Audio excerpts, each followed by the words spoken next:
Black Market Vintage is a Brooklyn, New York based concept shop inspired by vintage and antique objects from across the African diaspora. So we're dealing with a lot of objects that are one of a kind, things that are no longer in production, things that are no longer maybe in print.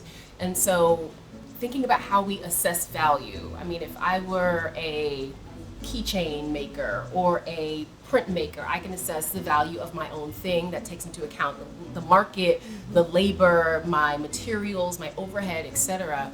I think that when you're dealing with things that have historical, communal, aesthetic, historical value, that kind of shifts. So we're not just dealing with the actual thing, but the ways that it survived, its provenance, its context, what are the stories that it's connected to.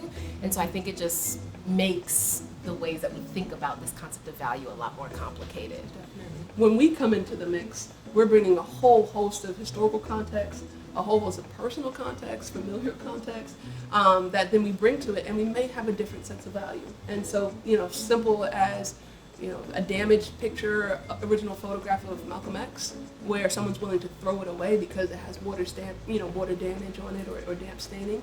But something like that is invaluable to me because the photo was taken on a street in Brooklyn, on Fulton Street, where, it's a couple blocks away from our store. And so value really is something that we contend with in a lot of ways.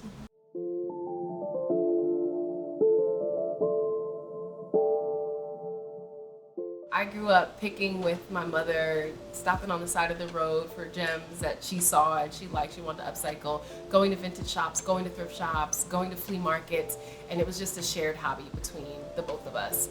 Met Jannah, introduced her to that world and that hobby of mine, and at first it was a little bit of reluctance and I guess more questions like, I didn't know if vintage was for me. It wasn't quite my style, and I was like, oh, that's other people's stuff. That's kind of weird. And so, but once we started hanging out, and her pastimes became our pastimes, and we would go to thrift stores or flea markets or different, pop-up events around vintage, we really started to realize that, the folks that were there, some of the artifacts that were there, the people shopping, a lot of folks didn't look like us. And so, Black Market came from a space of need, and we figured, why not create the thing that we wish we had? And so that's when the journey started.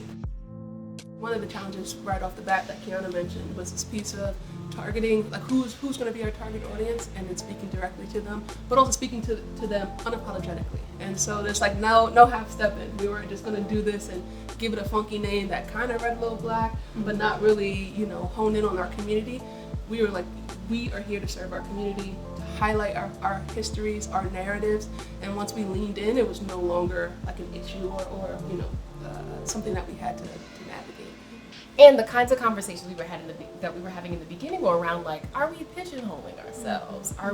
What does it mean to have a niche in a specific world or industry? But I think in specifying our market, specifying who we're talking to, specifying the voice, our world has expanded in a lot of ways. I don't think that the work has shrunk at all. We don't feel limited in any way, more boxed in. And I would say one additional piece is that the community has held us down. Like literally, figuratively, spiritually, financially, the community has held us down. Some of the biggest breaks that we've gotten in the very beginning of this journey have been by Black women, whether it be, I work at this magazine, I would love to do a feature, or I work here and I would love to do this. That is the piece where it's just like we've been so privileged to be able to not only tap into, but also cultivate this community that we try to, we hold each other down. For us, it's so important that when we work with other vendors, photographers, we're working with, cultural, creatives, we try to make sure we're working with folks of color. We try to make sure we're working with Black folks because that is so important that the whole community will lift each other up as we grow. And I think that really has been a mantra for us because, we wouldn't be here without the community.